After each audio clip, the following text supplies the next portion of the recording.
Thank you, Rachel, for sharing with us these revelations about the age of this document. We're like piecing together the puzzle elements here in terms of authorship and date. So it's a pleasure to introduce now Tatiana Falcón, who is a faculty member at Instituto de Investigaciones Estéticas at Universidad Nacional Autónoma de México.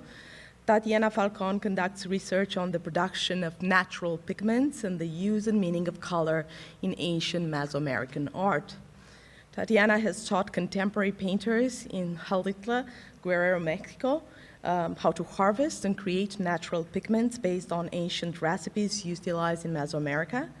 And she has extensive expertise in material analysis of Mexican codices, as well as extensive knowledge of art history and material analysis. So please welcome Tatiana.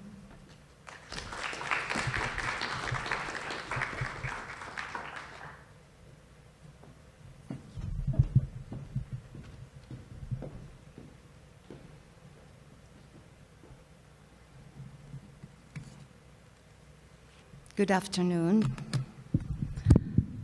I want to thank Kim and Tamara for these very exciting days at the symposium and for this beautiful exhibit. And I want to thank as well Marianne Jordan and Ryan Clasby from University, Kansas, for having me at the beginning of the week for a very lovely collaboration workshop. And maybe what I'm presenting today will become a falsification in the future if we lose the papers that LACMA has to register the project that we did at LACMA, at Xalitla. I'm a bit nervous speaking in English. I would like to reflect on the Xalitla workshop as a curatorial methodology developed in direct relation to the exhibition We Live in Painting, The Nature of Color in Mesoamerican Art at LACMA.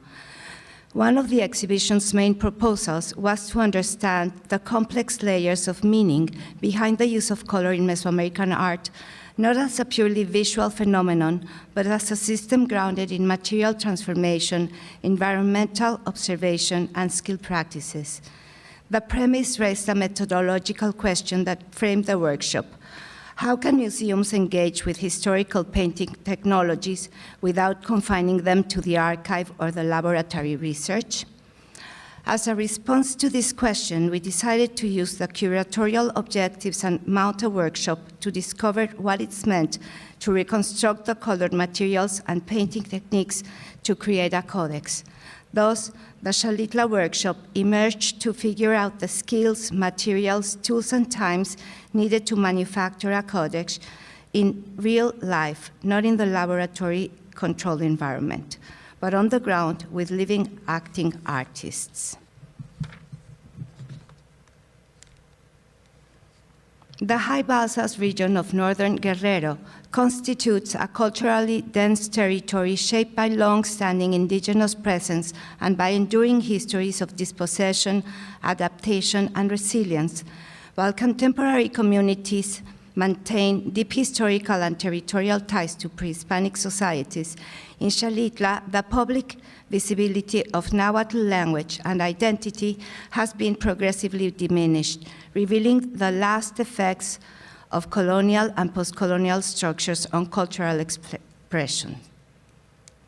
In this context, artistic production, particularly amate painting, emerged in the 1970s as a subsistence strategy. Developed with family-based workshops, amate painting responds to socio-economical constraints due to limited agricultural viability and commercial mobility by transforming local knowledge, labor, and imagery into an economic resource. The circulation of amate paintings within national and international markets has generated new forms of recognition while also reproducing asymmetries of value. authorship and visibility are often concentrated in a limited number of named artists, whereas much of the labor involved in production remain collective and frequently unacknowledged. Contemporary conditions of violence, extractivism, and economic insecurity further frame the region's cultural production. Illicit economies, large-scale development projects have profoundly affected everyday life, prompting communities to rely on collective forms of organization, such as popular assemblies and self-governed police corps, as mechanisms of political agency and territorial defense. Migration and mobility, integral to the region's economic survival, have also shaped the iconographic and narrative dimensions of Amate paintings as artisans circulate between rural communities and urban or transnational contexts. Their works absorb and reinterpret new visual languages, situating local histories within broader global experiences. The Xalitla workshop project was grounded in a co-creative methodology that challenged in conventional hierarchies between academic research, artistic practice, and community-based knowledge. Rather than approaching indigenous painting traditions as objects of study or preservation, the workshop framework operated as a shared experimental space in which historical inquiry, artistic labor, and lived experience intersected. Knowledge was produced collectively through practice, negotiation, and mutual adaptation, thereby displacing the museum and the university as sole sites of epistemic authority. Co-creation is understood here not as a harmonious or symbolic gesture, but as a situated and often uneven process. The collaboration unfolded within pre-existing community structures, family workshops, popular assemblies, and intergenerational learning.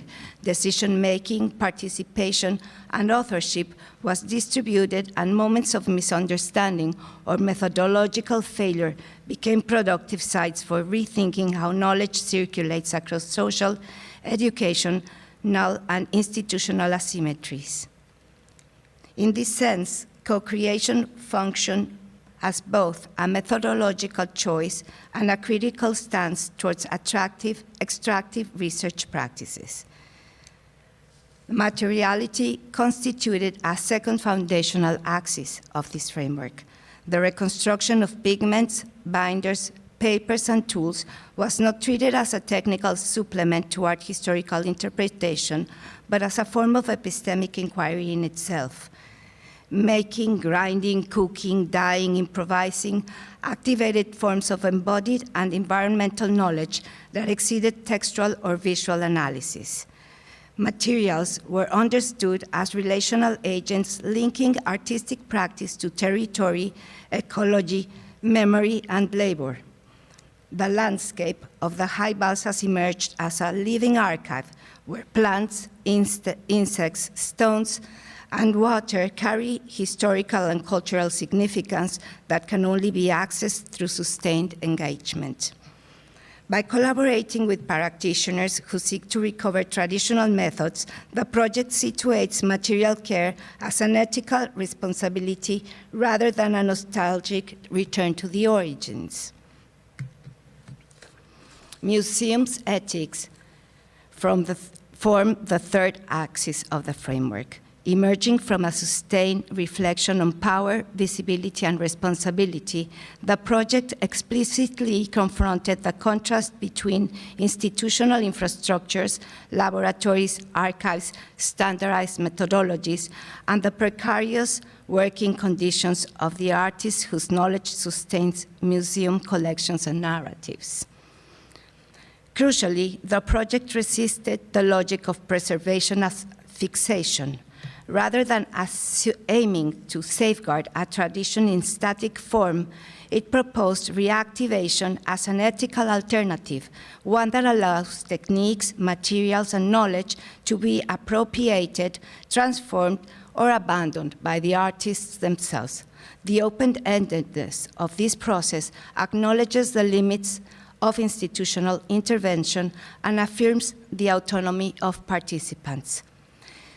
Taken together, this framework positions co-creation, material practice, and ethical engagement as inseparable.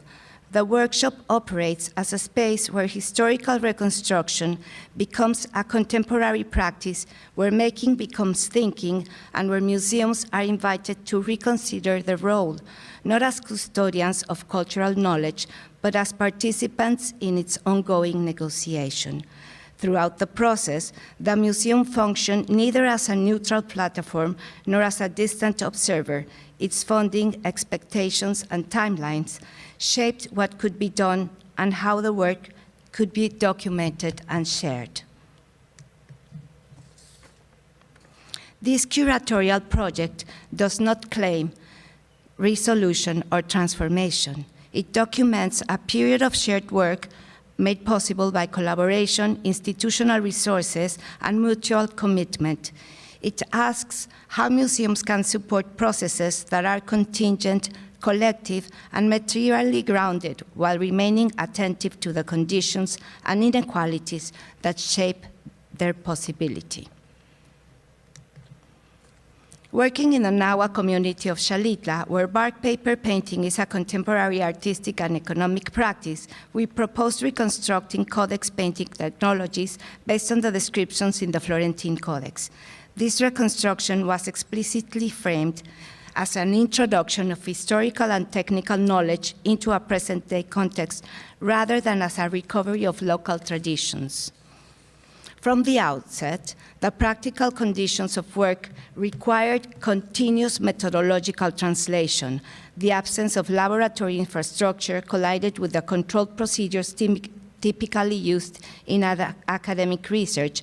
Standardized measurements and systematic protocols had to be adapted to in situ conditions where formal training was limited, but artistic skill was highly developed. Understanding emerged through shared material tasks, grinding stones, preparing gypsum, boiling plant matter, testing binders, and applying paint. Knowledge was transmitted through repetition, observation, and comparison, rather than through abstract instruction and theoretical explanations. As pigment production advanced, participants began recalling plants associated with food, healing, or rituals from their childhoods. The memories were not solicited.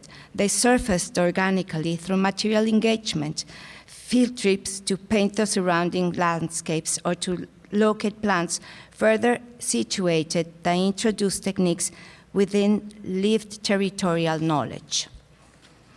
For LACMA, the workshop had direct institutional implications. It informed the commissioned works produced for We Live in Painting, but it also repositioned the museum as an active pedagogical actor. Knowledge did not move abstractly from collection to display. It passed through lived processes of translation, adaptation, and negotiation. The project's economic structure reinforced this approach. Instead of individual grants, a solidarity-based model was adopted, aligning institutional practice with collaborative labor. The historical, technical, and material knowledge related to codex painting that entered the workshop came from long-term academic research and experimental work carried out within university and museum contexts. The painter's role was not to reproduce historical techniques, but to engage with them from within their own working conditions, aesthetic priorities, and economic realities. What they chose to take up, modify, or set aside was shaped by their experience, their rhythms of work, and their own criteria of value. The museum's role, in turn, extended beyond commissioning or display. Through the structure of the project, it assumed responsibility for how historical knowledge was activated in the present, how artistic labor was recognized, and how collaboration was materially supported. Seen together, the roles point towards a methodological stance rather than a hierarchy, one in which expertise mediation, and artistic practice remain distinct, but are held in relation through sustained engagement and mutual accountability. In this sense, Xalitla can be understood as a borderland laboratory, not a space that resolves differences between past and present, or institution and territory, but one in which the painter's decision, experiments, and refusal play a central role in shaping how historical knowledge is reworked and in defining what collaborative curatorial practice can become. Thank you.